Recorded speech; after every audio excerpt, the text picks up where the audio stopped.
You know what's the best drug in the world, Else? Meth. Creatine. No, it's not. No, you've been watching too much Breaking Bad. Bitch! What's cracking, guys? Omar Isaf here, your favorite creatine dealer, back with another video. Here to make a bit of a response video, a respectful response, because Jerf Nipples, I like his content. I really like Jeff as a person. I think he puts out excellent content. I think it's well researched, and I think his positions, he's thought about them enough where there's careful consideration before he makes recommendations. And so he made a video about bear mode. I want to make a little bit of a response, my own personal opinion from working with clients as well as myself, whether or not I think it's optimal. For those that don't know, first off, you should check out his video. Link is in the description. Second, what is bear mode? I think Alex from Alpha Destiny may have coined this term. Bear mode isn't just bulking. It's bulking with a specific intent to grow certain muscles. Your neck, your traps, your shoulders, those show muscles that when you wear a shirt or when you wear a sweater, you look bigger in that shirt or sweater. So you're bulking. You don't care about traditional aesthetics, so you're not trying to remain lean. In fact, I would consider bear mode a slightly dirty bulk, because if we consider the 3DMJ Eric Helms approach, which would be a lean mass phase, you're trying to be, aware of your body fat percentage every single month that you're bulking, and you're still trying to remain relatively lean. Bear mode, on the other hand, you're letting yourself go a little bit because you want to get stronger. You don't want to have that needless restriction when it comes to food, so you don't want to be thinking, can I or can I not have that slice of cheesecake? You just have the damn slice of cheesecake. So it could be liberating for a lot of people, and it's a fun time to experiment with, like I said before, getting stronger as well as working particular show muscles for a particular aesthetic. Some people desire the beach physique. What does that mean? Well, having abs, being leaner, working basically chest and biceps. For other people, when they define bear mode, so as Jeff or Alex would, bear mode is that trap, neck, and shoulder area, which makes you look tougher or more manly. And so when Jeff made the video and he outlined the potential pros and cons, I appreciate it. I thought it was well reasoned. I think there are some potential benefits from doing bear mode. Like I said, if you have psychological issues with food, or you find yourself getting hungry all the time, doing a normal lean mass phase, it can be liberating knowing that you can eat whatever you want. As well, the second big point, because you are consuming more calories, all other things being equal, you'll likely be stronger. You're in a well-fed state. You don't have that psychological stress thinking about food. And because you have all those extra calories, you could put them to work at the gym. However, as Jeff pointed out, there are some drawbacks. So in the first place, you can feel a little lethargic. In the second event, if you take off your shirt, you might not look as good. So for some people out there, yeah, you look good in a shirt, but as soon as you remove the shirt, because again, leanness, proportions, aesthetics gives symmetry to muscles, you could be leaner and look bigger than when you're in bear mode and you take the shirt off.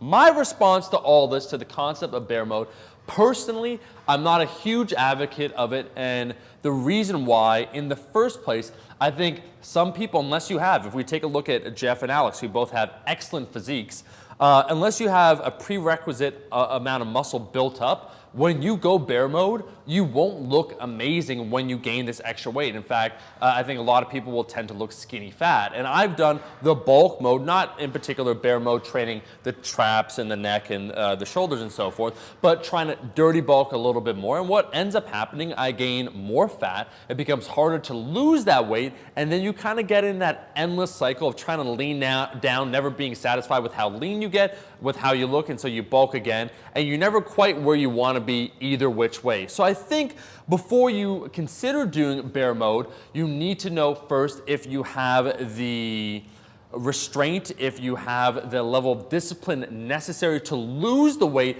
after you're done with bear mode. Because Jeff's a great example. He bulked up to 183 pounds at 5'5", and then he lost the weight. He lost 25 pounds because Jeff is a disciplined individual and he can do that. Can you do that? Or for some people, would bear mode be, much like dirty bulking in general, an excuse just to put on more weight and not be as disciplined? And I think when Coach Eric Helms talks about dedication, desire, discipline, those are all very good qualities to try and work on when we're in this lifting journey.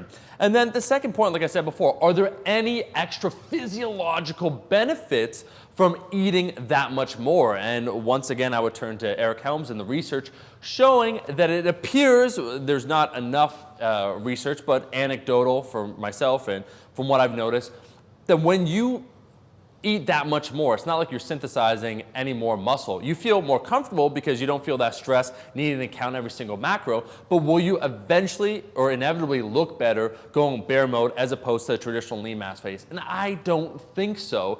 And that's why the strong second point, if you don't have that amount of muscle mass already built up, when you go bear mode, you might actually look pretty fluffy when it happens. And I had this happen to me when I went from, 145 pounds to 220 pounds. I didn't, maybe in a shirt, yeah, I looked okay, but I was tubby. I was walking up flights of stairs and I didn't feel good. And I think promoting the concept of fitness for myself, where I'm in a shape that I'm satisfied with year round, is healthier for my personal mindset, and it also keeps your eye on the prize. Where now, recently, over the last 6 months, I've been really experimenting with a true lean mass phase, where I've been gaining a pound about every 6 weeks. It's not exciting, it's not sexy. I think bulking tends to give the illusion of more progress because, oh man, the scale's going up, but in actuality, we're gaining just more fat. But I've been doing this lean mass phase for the last 6 months. I've been taking photos, people have been leaving comments, holy shit, Omar, you're finally building muscle. And taking this slower approach, which requires, I think, a little bit more discipline and a little bit more patience, has certainly paid off. But if I was younger, if I wasn't as inexperienced, I don't know if I would have done it. So I see the potential argument for those out there that are interested in doing bear mode. I think you need to already have a certain amount of discipline, a certain amount of muscle mass built up, and you need to know if it's right for you. If you are a bro that has been too concerned with aesthetics all your life, and you just take a look at yourself and you're never satisfied and you're never lean enough, maybe liberating yourself by not focusing on that metric and instead focusing on strength and allowing yourself to eat the calories that your body needs or what you want within reason isn't a bad idea. I think for those people that do have issues with food, however, or have never really leaned down and don't have that level of dedication, I would instead advocate for a lean mass phase. Anyways, this has been a respectful response because I do appreciate Jeff's insight and the quality of information that he puts out there. Let me know what your thoughts are in the comments section below. What are you an advocate of? Do you prefer to go bear mode or do you prefer to go into lean mass phase? Let me know. Whatever it is, just make sure you're using creatine. Thank you so much for watching the video. If you like the video, like the damn video, and I'll see all you guys, my rascals, in that next one. Peace. What's going on, everybody? Eric Helms from 3D Muscle Journey here, and I just want to take a second to talk to you about weight gain. Should it be fast or should it be slow? Traditionally, in the bodybuilding community, we've always been told we have to eat big to get big.